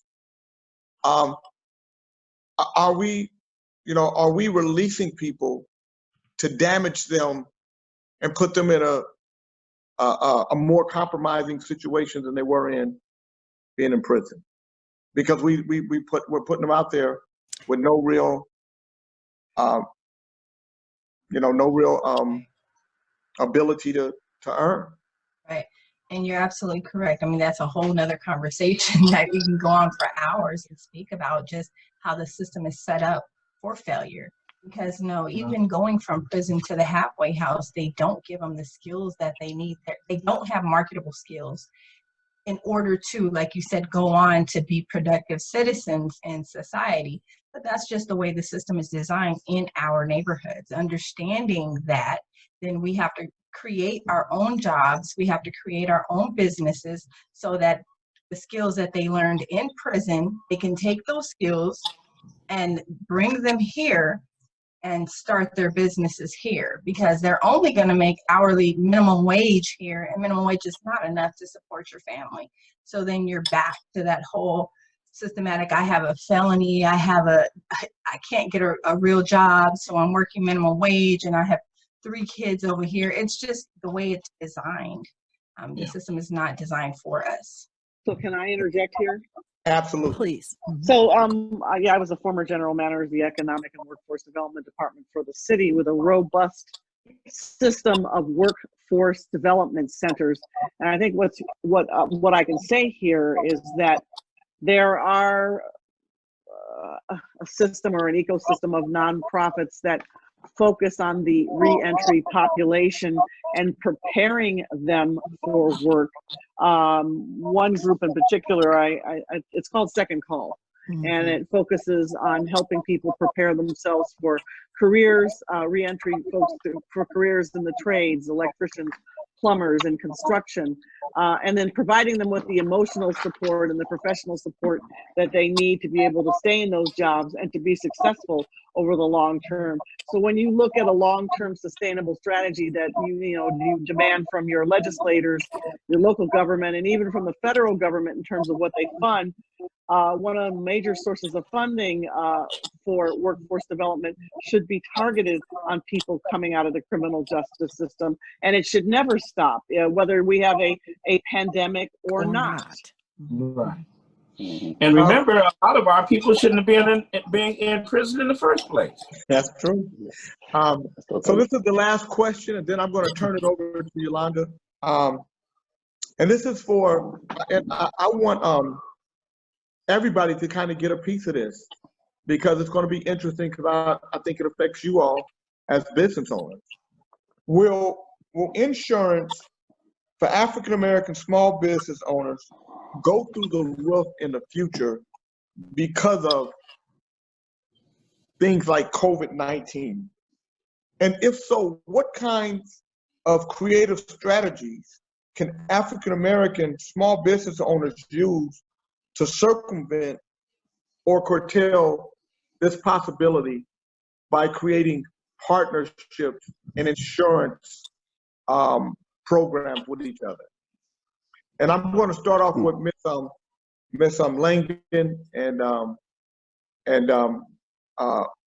the Councilwoman Perry, and then open it up to everyone else. Miss Langdon, you first. Now, when we're speaking of insurance, are we speaking of life insurance? Are we speaking of small business insurance? Sure, small business insurance, because for my workers, if I have a business, right, I got to have insurance. Right. And workers' comp. But you know what? Because you bring up health insurance, life insurance, speak to it. Both. Well, I was just going to say, especially in our communities, we do have to understand the importance of life insurance. Because now when we're dealing with situations like COVID-19, we're not out trying to raise money through car washes. We're not out trying to solicit GoFundMe pages because we're not insured in our communities. So in that case, if we start looking early on, the earlier we get insurance, the less expensive it's going to be. If you're 60 years old with health problems and you're going out trying to get life insurance, your policy is going to be through the roof. So yes, these are things that we should address early on before the problems occur. Again, being proactive. When it comes to business, small business insurance, I don't think that the pandemic, especially if you have not filed a claim, I don't think the pandemic is going to affect your small business insurance if no claim was filed. Of course, if a claim was filed because workers' comp or because different loss of wages or whatever type of claim, then of course your claims are going to go up. It's going to be affected. May I make a comment about that? I happen to be on the board of the Black Shriners, Prince Hall Shriners, and we have property all over the country. And we just had a meeting of the board of directors last week, and what the insurance company, because we've been closed through this whole thing, we've had a reduction in our premium. However, what they're saying is that they will not insure us for any COVID-19 related illness. Right. So that's struck from the policy altogether, all over the country. Wow. So I don't know how you're being affected, but that's been the effect with our organization. So what this begs for is a national conversation with the Black Chambers of Commerce across the country, and you might want to target 3 or 4 issues within the insurance industry to lobby these companies and to lobby your legislators at the state level to make legislative changes with an urgency clause, because it's immediate and prescient. For our economic survival, to put pressure on insurance companies, to do a revision in either their filter, their standards of practice, or their qualifiers, so that we are not pulled even further down. I want to say thank you to Intentional Radio Network for hosting this, and all of the panelists. I do a lot of these panels, and oftentimes it starts sounding like Charlie Brown's teacher after a while. But you all gave some great answers, and I think it was very informative, and it was just a great symposium and discussion. And I hope that you all make it live where other people can hear this for the later date. I just think it was all of the panelists were outstanding, and I'm proud to be a part of it. And I want to say thank you to Pastor Anthony McFarland for being my partner in this, and taking the time to make sure that we had a smooth running panel. And thank you, Yolanda. And this is being recorded, so if anyone wants a recording, just hit us on changematters99@gmail.com. And also, I've got a few questions, and I see that we do have questions on the board here. Hopefully we will have time for a few more questions. Pastor Anthony and Jay, I'm going to take this time to ask a couple of questions, and I have 2 myself. One of the questions is, when I go into a grocery store and I see that there are the plastic partitions that are on the check stands, as you move through the check stand, you'll see that there is a partition. It seems to me that they're not doing a whole lot of good, simply because the partition is up, but when we're talking to the cashier, oftentimes they're going around that partition and they're handing things back and forth, and the partition isn't really doing any good. I've been in a store where the cashier doesn't even have a mask on, does not wear gloves. And I am a very finicky person, and that just drives me up the wall. Is there any risk in that? Doctors, can you answer that for me? Any risk someone not wearing personal protective equipment? Yes. I wear the personal protective equipment. But I wear the the mask. cashier. If The she is not cashiers, wearing personal protective equipment, then no there is a gloves. risk to you. Okay, there's a because risk of to the me. exchange of money or Yes, exchange of credit card or even the receipt yes. that puts you at risk. So Okay. the management of that store should require that the employees have this personal protective equipment when they're on duty. Okay, and they do not. Yes. They do not. And some of them don't even want to disinfect the belt, Counter. the conveyor that moves. They don't want to do that. They get. I wouldn't go to that store. I'm not going back there. Yes. That's Ralph's. I'm not going back. So you're absolutely right. I'm not going back. But it seems as though we're getting a lot of people who just do not take this seriously. They are just not taking it seriously. They are laxed. They are just deciding that, it's too much. They want to go back to doing what they were doing before COVID-19. And we are experiencing greater problems. We've got more issues. It's not going to go anywhere until sometime next year because people are just not taking this seriously enough. They just are not. I'd like to. May I make a comment before you move on, Yolanda? Please. I have, I don't know if any of you know Bishop Reginald Black. He's over at Inglewood Cemetery. He's a director over there. He's a patient of mine. He was in the office yesterday. And he tells me he has 60 bodies over at the mortuary. We're dying like that. We might have to have some kind of, I don't know, commercial, I don't know what it's going to take for these people to understand that people are dying. And not just the people in the nursing home. Yeah. Dying. 60 people. Can you imagine? They're not taking it Some seriously. of them are in a refrigerator. I mean, obviously, most of them are in a refrigerator. But he's got 60 people over there at Inglewood Cemetery that can't, there's so many, they can't bury them fast enough. That's the fact of the matter. Yeah, and I think even when we see the incidence of new cases go down, it doesn't mean that the virus is going to be gone. Right. No. Right. So we have to use the precautions that have been given to us and take them seriously. It's not an infringement on our rights. It's protecting your life. Right. And what people are saying, my constitutional right, I should not have to wear a mask. And I think that is just absolutely the most absurd thing I've ever heard. One of the most absurd things. But not wearing a mask. What does it take to wear a mask? There's no infringement. It doesn't take anything to wear a mask and cover up. Absolutely nothing. And other people are just as, it's their right to also have constitutional rights that are adhered to. We all have the right not to get sick. We also have the right not to be exposed to someone else who just doesn't care. So we've got an administration that is so fickle that people are walking around infecting other people and not even caring. So we've got great issues here that we really, really have to address. I wish we had another hour. One other question is, what is a super spreader? Dr. Holmes and Dr. Relaford, can you answer that? What is a super spreader? I'll direct a question to Dr. Relaford. Dr. Relaford? From what I understand, a super spreader is someone who is perhaps at one of the Trump rallies, like in Tulsa, at an event where it's closed in and people are not wearing masks and they are hollering and screaming and cheering. And that one person can infect 1,000 people in one sitting versus one-on-one at the store or one-on-one in exchange going to the market.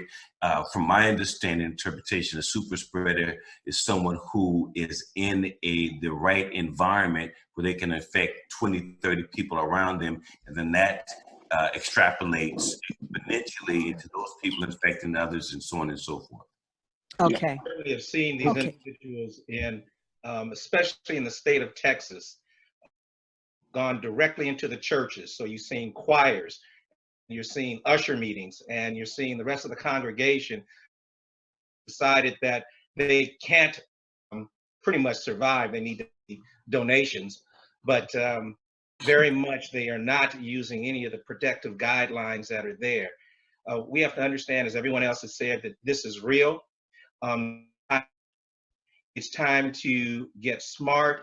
And in boxing, as we say, protect yourself at all times. And that's not what's happening. If we're going to make it through minimizing the risk and the deaths that we see, I'm certainly looking at it at Cedars-Sinai Hospital also. So it affects not just us more than often. We've got to wise up, and all of us, and I'm sure all of the doctors are practicing. You can't get in my building. You certainly can't get into my office if you're on. We're trying to give as much as possible. We probably, we're giving away way over 100 a day. So having supplies that I can get a mask for not only my patients, but anyone else who's in the building is certainly important. And by example, because we also, as you mentioned earlier, Dr. Ware, you got to wear the mask correctly. So I spend half the time telling people, and including my staff, get that mask on correctly. I would like to mention that I've seen an uptick in technology to help deal with the COVID pandemic. There's technology where you can test a patient's vitals remotely from a cell phone, from remote video recording on a phone, camera phone. The Black Barbershop Health Outreach Program is about to deploy some of that technology. One technology in particular can test a patient's O2 saturation with a cell phone. And so we will be deploying this in the next 2 weeks through the Black Barbershop Physician Network, which would be a network of African-American physicians where anyone around the country who wants to see a Black doctor will be able to see one on this platform. So health disparities has a lot to do with cultural appropriateness and people feeling comfortable with engaging with someone who understands their issues. So I think technology is advancing very rapidly to help monitor people that may be in isolation. Okay, We are in negotiation with for the same technology, and also speaking about the new cases. There has been some misinformation at the beginning of this epidemic, saying that the young people will be unscathed, and that's why probably they don't respect the proper distancing and the propagation. And now they form the bulk of the increase in cases. Right. Some of them are very, very, very sick. Yes, yes. They all the time were a significant number. I mean, back in April, they were a significant number. You know, we were talking about it being a disease of old people, but the young people were quite involved even then in the California statistics. While I just want to say one thing about this. You know, our people with the Black Lives Matter all over the country, we're talking about the super spreaders. I'm just going to have an open mic to them and say, wear your mask, social distance, do what you need to do. Because if you don't, you're going to end up not even being around in November to vote. That goes for the Black folks in the Black Lives Matter and the white folks in the Black Lives Matter. There are people that don't want you to vote. And there are people that don't want you to vote, so they let you be out there. And when it counts, you won't be counted. So I'm saying social distance, wear your mask, protest, protect yourself, and protect us, because we're going to need you down the road, because you can talk all you want, but you have to change the Senate, you have to change the presidency, you have to do all those things for it to matter. Absolutely. Thank you. Absolutely. Thank you very much, Dr. Ware. Thank you very much. I have another question. And one of our people in the audience wants to know, are non-medical face coverings effective? Yes, they're effective. Okay. And one of the things that you can do is often taught the blow test. The issue with regards to the nose and mouth is that those are the areas that are at highest risk for you contracting the disease. If you get one of these masks that are off the street and you can blow a match out through that mask is worthless. So you want to have something, and it can be a cloth, or you can use a bandana, you can use a handkerchief of that, but you need to protect. And I want to just echo what Dr. Ware says, you've got to vote. You've got to vote. And so some of you may not know it, that the Trump administration has put in a brief to take away all of Obamacare. Yes, So, yes, that's in the news, right. Being covered, the only insurance that they have there, we've got to be able to do something. And if you need to join up with an organization like the NAACP that is looking at voter suppression, you need to get up and get out. Black Lives Matter. And we, as both physicians and all the people who are on this call, we have a moral responsibility to we do. Get the information out, but also practice. So if we are in our office, we're also giving people voter registration things. We're giving people information on what to do. We've got to be active, and certainly more than just healthcare providers. In relation to the effectiveness of the mask, yes, you should not be using a mask with a one-way valve. I mean, you are exposing people around you while you yourself are protected. So those should not be utilized if at all possible. Okay, with a one-way valve. Correct. Okay, thank you very much. And I do have one other question, but I am going to have to bring this to a close momentarily. And the question is there any advice for those students who are going into college dorms? I don't know if college dorms are going to be open. It doesn't look like college dorms are going to be open. I do believe LA Unified is not going to open up on time this year. I was told that they're going to push it back. I can't even imagine dorm life. Can any of you speak to that quickly? It's my understanding throughout the country that most colleges, universities, their dorms are shut down. Yes. Okay. Okay. That's also my understanding. So we will talk about this a little bit later on. And I want to echo Dr. Wallace and also Dr. Daniels. Please, please, please, your patients, your friends, your family, even those folks that you don't even know, please make sure that everyone understands this is an election like none other. Never in our lifetime has it ever been more important to vote. We have all got to make sure everybody above the age of 18, if they are not blue, they have to vote. There's no excuse not to. And those people that say, my vote doesn't count anyway, they need to know that their vote counts whether they go to the polls or not. Their vote will count either way. And please, please know, we've got to be unified on this. We absolutely have to. Our lives depend on it. We don't have any chances. We don't have any more chances. This is it. We've got to vote, and we've got to make this matter. That's how we matter. Black lives have always mattered. Yeah. And we've got to prove that this is why we matter. And every time they show a movie, a film on how folks were beaten and killed, they lost their lives just so that we could vote. So for a Black person to say my vote doesn't count, that deserves a knuckle sandwich.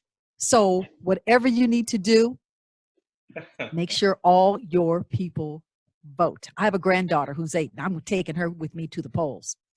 Make sure everybody votes. And I would like to say thank you, thank you, thank you, because if I talk any longer, Kenny Hendricks is going to probably shut me down. I'm not going to let that happen tonight. So I want to say thank you very, very, very much. I'm looking at this board here, and they are saying superb, excellent, outstanding, informative. Thank you. All of the accolades, and the accolades go to all of you. And I want to say thank you very, very, very much. It's been a pleasure. I am so proud to have all of you on this broadcast. It is a world of good for all of us, and you've done a fantastic job. And I'd like to say continue to do the work that you do in your communities. We need you. Make sure you are staying safe. Make sure you're covered, because we need you in your offices so that our people can see you. So I do want to say thank you very much. Is there anyone that would like to say anything before we close it out? Dr. Ware, anything you'd like to say? Yeah, quickly, make sure our white folks that are with us on the Black Lives Matter live too, because they need to vote along with us to make things happen. It's no longer rhetoric, it's no longer dialogue, it has to be policy, and that election is coming. We need to be up and ready for the election. Black, white, the whole spectrum of people. Absolutely, absolutely. Amen. Dr. Wallace? Protect yourself at all times. Great. Dr. Diop? Protect those who are around you. Show them Great. respect. Thank you. And Dr. Relaford? Make sure that you don't watch too much TV. Sometimes fear and watching the 24-hour news cycle can do maybe more damage than actually being exposed to COVID virus. So stop watching so much television. Oh, okay, I'll stop. Okay, sorry. Okay. And Jan Perry, Honorable Jan Perry, are you with us? Yes. Okay. Wear the mask. Yes. Wear the mask. And if Yes. someone around you doesn't wear the mask, get the hell away from them. Yes, absolutely. Okay. Absolutely. Yeah. And let's see. Miss Langdon, Arja Langdon, are you with us? I'm here. Just get Okay. the facts, because yes, I agree. Watching the news all day and hearing the fake news, as they say, can have you just in a state of fear. So just know the facts. That's right. And Dr. Holmes? Just pay attention to your overall health. Although COVID is scary, many people are facing many health conditions that require ongoing management and care. Pay attention to make sure to see the care of your global health, not your COVID health. Right. Okay, Dr. Daniels? Is compliance, precautions are not, they're not strenuous, but these simple things will extend your life and make life better for the people around you. And address your stress. We're all under a great deal of stress. This is new normal, and we have to be aware of that. Absolutely. Thank you Don't very neglect much. your health. That's right. And Pastor Anthony McFarland and Jay King, is there anything you'd like to say to the audience? Is there anything you'd like to say at all as we close out? I would close with saying, family, keep God first, exercise wisdom, take care of yourself, do self-care, pay attention to what you're putting in your body, build your immune system with things like zinc and vitamin D and C and those good things to help you build a strong immune system that will fight off any type of virus. Keep your gut clean and keep walking by faith and not by sight, and we'll all make it to the other side. That's right. And Jay King? It's 8:01. We're 1 minute late. You're not Kenny Hendricks. Thank you. I'm glad somebody noticed. Okay. Thank you very, very much. It's been great. And I hope everybody is safe. Join us on Tuesday for another great show, Change Matters, with your host, Kenny Hendricks, and Colette Williams. Thank you very much, all. Have a good night. Be safe. Take care of yourself and take care of someone else. Good night, all. Take care. Thank you. Good night.